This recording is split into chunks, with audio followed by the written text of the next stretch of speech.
Here I have TCL 30, and today I'm going to show you how to enable portable hotspot on this device.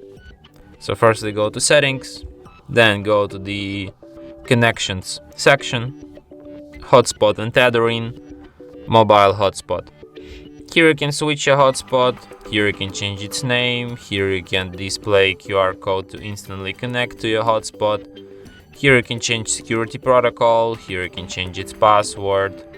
In advanced, you can also set up maximum amount of connections. You can set hotspot to turn off automatically.